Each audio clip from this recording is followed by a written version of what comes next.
Les textes liturgiques du dimanche 8 mai 2022. Première lecture.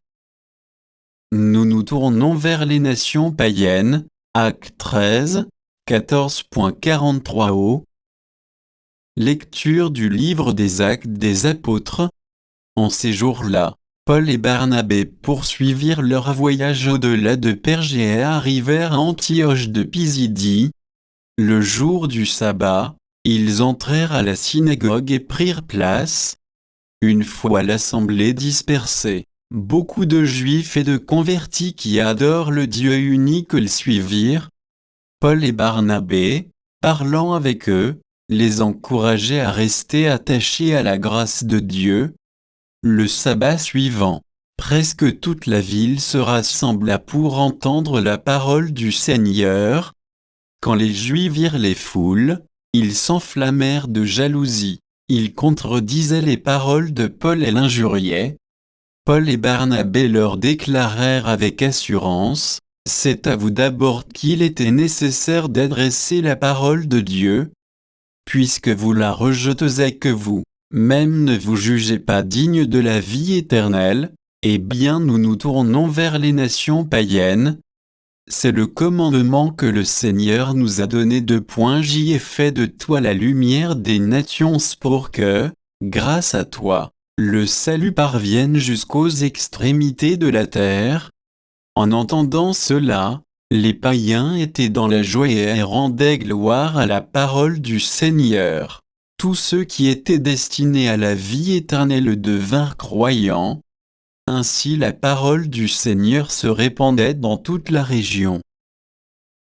Mais les Juifs provoquèrent l'agitation parmi les femmes de qualité adorant Dieu, et parmi les notables de la cité, ils se mirent à poursuivre Paul et Barnabé, et les expulsèrent de leur territoire. Ceux-ci secouèrent contre eux la poussière de leurs pieds et se rendirent à Iconium, tandis que les disciples étaient remplis de joie et d'Esprit Saint. Parole du Seigneur. Psaume 99, 100, 1 à 2, 3, 5. Acclamez le Seigneur, terre entière, servez le Seigneur dans l'allégresse, venez à lui avec des chants de joie. Reconnaissez que le Seigneur est Dieu, il nous a fait, et nous sommes à lui, nous, son peuple, son troupeau. Oui, le Seigneur est bon, éternel est son amour, sa fidélité demeure d'âge en âge. Deuxième lecture. L'agneau sera leur pasteur pour les conduire aux sources des eaux de la vie. Apocalypse 7, 9.14b-17.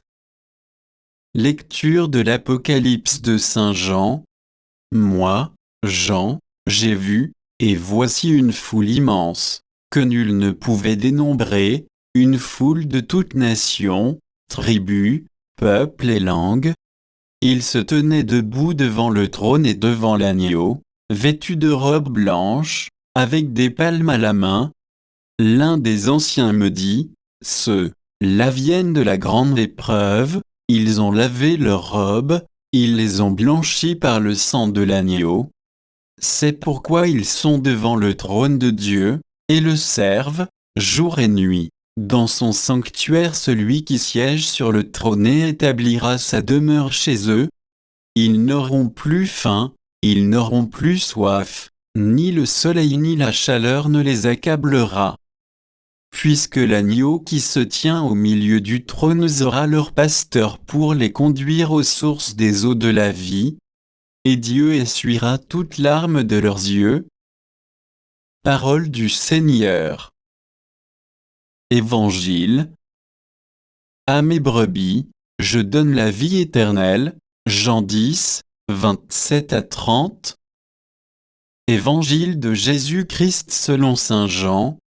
En ce temps-là, Jésus déclara, « Mes brebis écoutent ma voix, moi, je les connais, et elles me suivent. Je leur donne la vie éternelle, jamais elles ne périront, et personne ne les arrachera de ma main.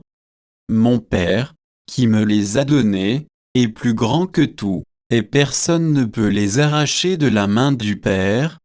Le Père et moi, nous sommes un. Acclamons la parole de Dieu.